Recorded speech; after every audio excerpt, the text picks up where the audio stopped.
To stay in the right mindset, you always have to remind yourself of what your intention was at the beginning of starting this business. And for me, that's taking really good care of patients. We have better days than others, just like everyone in every profession. On the days that seem the toughest, you just have to remind yourself, okay, this is where I'm supposed to be. This is really why I started this. And if today didn't go so well, tomorrow's a new day. Hi, I'm Melanie Barr. Welcome back to the She Built It podcast, your go-to place to empower you to live the life and business that you crave. I'm here to talk about everything from having the courage to make life and career leaps to the details of how to lead effectively, create successful teams, implement strategies for growth, and infuse tech innovation. I'm here to celebrate your wins and navigate through your challenges. I live in the city now, but I grew up in a town of 1,000 people. I've navigated major life leaps, a senior level corporate career, worked in professional sports, and now as a successful entrepreneur who loves business, technology, family, and making meaningful connections with you and the She Built It community. I also love a good workout and dose of self-care. Magic happens when we focus on the part of ourselves and our business that brings us joy. So turn up the audio, open your favorite notes app, grab your favorite drink, and here we go. Thank you for joining us, Dr. Hannon. You are the owner of South Bay MD. Tell us about your career prior to launching your business. Prior to launching my business, I trained in emergency medicine in the Bronx, New York, worked there as an attending, and then our family made the cross-country move. I worked in several emergency rooms in and around the LA area, as well as different urgent care settings, mostly inner city, underserved populations for 12, 13 years before starting my own business. Very high-paced, very high acuity, stressful situations in those emergency rooms for a lot of years. And the Bronx, being in the city and being in the ER, what led you to that type of work? And what type of personality and mental capacity do you think someone needs in order to work in that environment? Yeah, the Bronx was an amazing place to train because it's just literally a free-for-all at all times. And you think back to those days, and even after some of the shifts, you would be driving home and just asking yourself, did that really happen? Especially summertime in the Bronx. It was one of the highest receiving level 1 trauma centers in all of New York City. You see a lot, both pediatrics and adults. And that's exactly where you want to train because you want to be able to be prepared as best you can for wherever you might go from there. And certainly my years, Jacobi Hospital, Montefiore Hospital, certainly prepared me for basically anywhere I wanted to go after that. What type of person goes into it? Some people say a crazy person. There's lots of pluses and minuses. You have to be very much a multitasker. Bed 5 needs this and bed 2 needs this, and I need to get back to this person. It's a lot going on basically at all times to be able to manage that as opposed to other types of medicine like surgery or other specialties. They focus on one patient at a time and one surgery at a time. This is pretty much the opposite of that. You also need to know a little bit about everything as opposed to being a specialist on one particular part of medicine. So different personalities gravitate. You need to be very approachable. You're meeting patients for the first time, oftentimes at one of the worst times in their life and their families. And they don't know you. They've never met you. You have no rapport with them. So you need to establish that immediately. You need to establish a level of trust with both the patient and the family in usually very dire circumstances. So that takes a special, different type of personality. People that like that gravitate to that because as you rotate through med school, a couple shifts in the ER, you pretty much know what you're getting into, at least the crazy level of it. It was a natural fit for me. Also, by the time I came out of medical school, I already had my older son and had my second son in residency. So it's a little bit easier because it's more shift work, scheduled work. It's really not as a resident, but when you come out, full-time ER doctor is usually working 3 12-hour shifts a week. For being a mother, it definitely lends to that life. Now, those shifts are night shifts, they're weekend shifts, they're your kid's birthday, there's Christmas. It's not as easy as it sounds, but at least it can be planned out a little bit better than other specialties. And thank you for doing what you do and what you did, because we need people in the world like you, especially to help during those challenging moments. Yeah, it's where I feel like my talents are best served. So I can't see myself doing anything else. What led you to start South Bay MD, and share with us how you work with your clients and patients? What led me to start South Bay MD was my friends and family that had been telling me to do it for years. Between myself being an ER doctor, my husband is an orthopedic surgeon, I started to add up like the number of medical texts that we get in the 24-hour period. It would blow your mind from some of our close friends, our family, from people that I have no idea who they are, and they got my name out of the directory at school. So there was definitely a need for access to care because, as we all know, as parents, it's difficult to get your pediatrician on the phone sometimes, to get your own care. I had been thinking about it for a while. I was like, okay, if I'm ever going to do this, now's the time where people need this level of care desperately. And I had no idea if it was just going to be a couple of months, because this sort of model, surprisingly, really didn't exist in our community. That's what prompted me to do it. And if I'm looking for a doctor, I'm going to want someone with your background that can also relate to patients quickly and easily if you're coming into my home. Correct. Being an emergency medicine doctor and an urgent care doctor, we are certainly trained for what you would go to an urgent care for, certainly an emergency room. Obviously, I don't have all the capabilities of an emergency room coming into your house. But I will say I'm not an internal medicine doctor. I'm not an internist, meaning I don't adjust blood pressure medicines and the yearly visits and follow patients long-term in that regard. So I do think that for the average parent, someone with my skill set is probably who you're looking for on a Saturday or a Friday night when the kid needs stitches, he has a cold, he has a fever. So I think that lends itself really well. And that's great. And we've all, as parents and as people, had those moments where we need someone and can't find someone or don't know who to call. So that's great peace of mind. Yeah. And a big part of it is just triaging, because patients oftentimes don't know, especially parents, can this wait for tomorrow? Can I wait next week? Do I have to see the dermatologist today because they're telling me the appointment's 2 months from now? Is this something I need to go to the emergency room for? So a lot of it is just helping patients to know what the next step is. That information, you're Googling it, you're looking it up on WebMD. Shit time is the worst thing you can do. Yeah. It's what are your options, especially on the weekend, especially on holidays, especially in the evening. And that's always when they get sick. Yeah. So a lot of that is just triaging the next step. There was one night with my son where he was really struggling to breathe. And I ended up taking him to the emergency room and we went through a whole lot of things maybe we didn't need to. And the next day, my pediatrician said, "Did you give him ibuprofen?"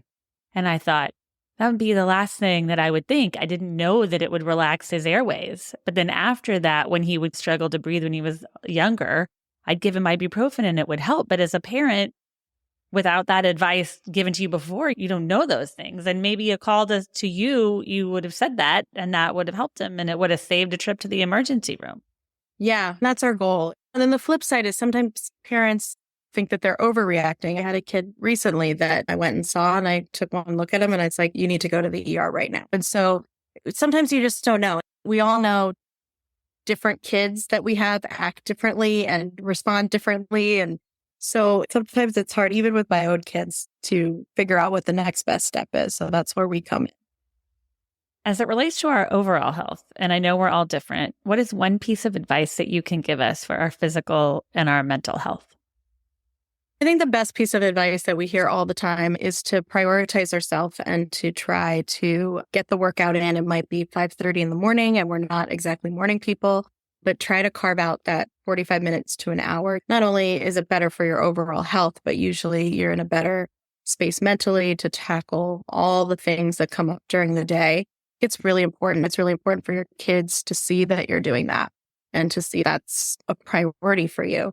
A lot of times, especially if it's not done in the beginning of the day, it falls by the wayside and you're so exhausted. So I think that's a great practice to get into. It's interesting that you're saying that because I started to do the Peloton 5-minute meditations because I'm like, I've got 5 minutes.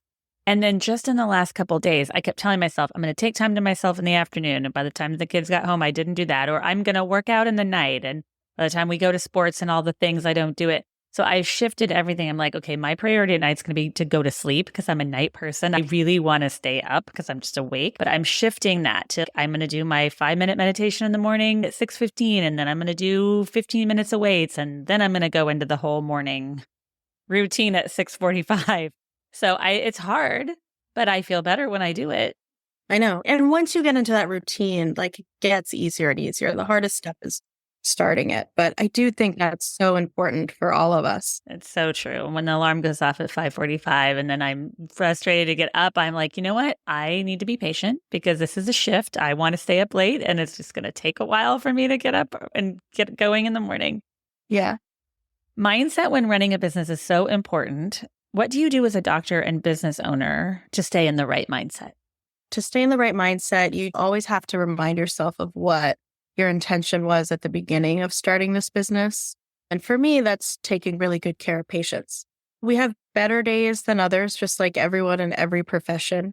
On the days that seem the toughest, you just have to remind yourself, okay, this is where I'm supposed to be. This is really why I started this. And if today didn't go so well, tomorrow's a new day. Try to keep in mind the initial impetus for starting your business, because as long as you stay close to that, I don't think even with some tougher days that you'd ever really be misled. In my business in particular, taking care of people and on their not great days and when they don't feel well and families, and there's a lot of inner layers that go on with all of that. So you just have to stay true to what your original intention is as your business grows and not lose sight of. That's what I try to do. And that's great advice for keeping in mind how you're helping patients have a better life. And how do you want patients to feel when South Bay MD comes into their home? I want them to feel almost like the old school doctor house call.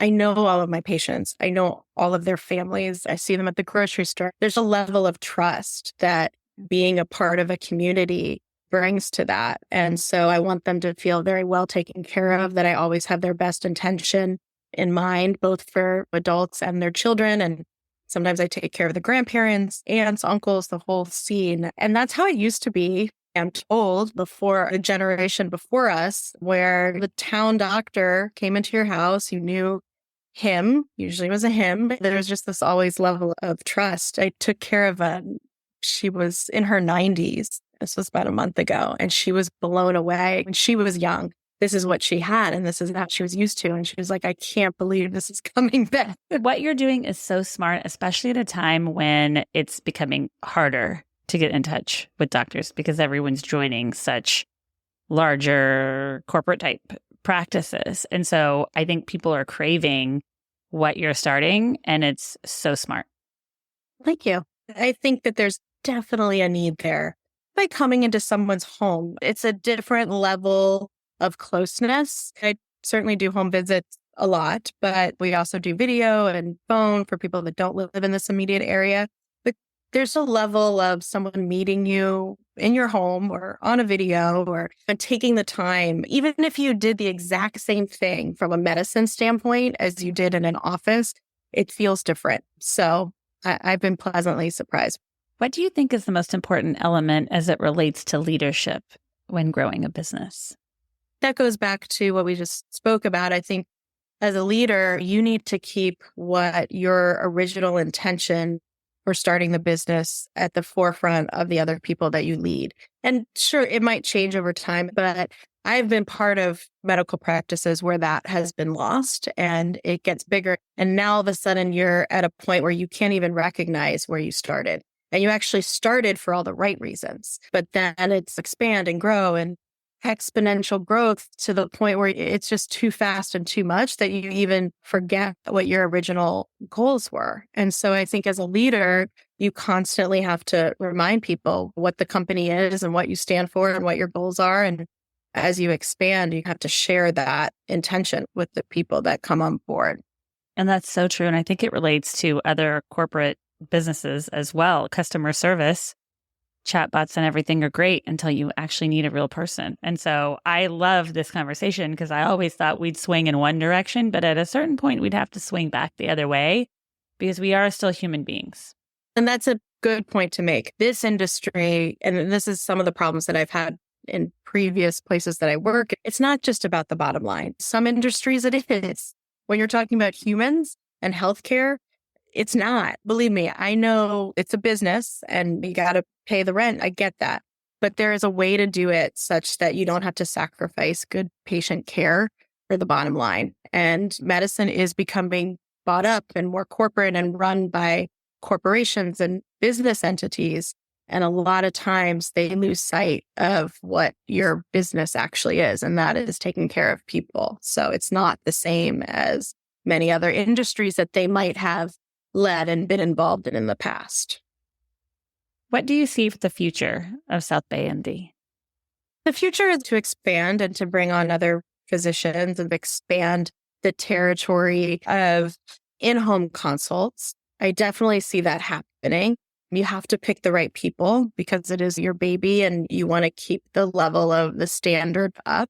And fortunately, I know so many great physicians in the area. So that's certainly how we grow it and scale it and offer it on a greater scale, the telemedicine component, which can really be all across the country. And so that's our next big step. Magic happens when we focus on the part of our business and ourself that brings us joy. What is one thing that you do each day to make sure that you're finding and living your joy? It's a great question. If I'm being honest, I don't know if it's every day. There's definitely other days that are more joyful than others. But I think for me, what brings me joy is being able to be successful in all of the facets, right? So having a great day of taking good care of patients and getting great feedback with that, spending time with my family.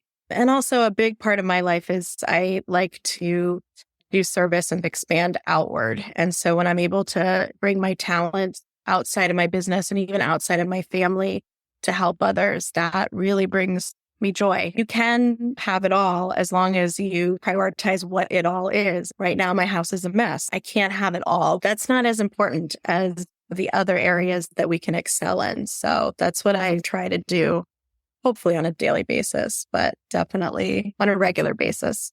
You are. Thank you for sharing with us about South Bay MD and keeping the human element in medicine. I know we're all appreciative of that. Please share with us how and where we can find you. Our website is southbaymd.com. We're on Instagram and Facebook. We do a lot of texting because it's easier, but you can always call us too.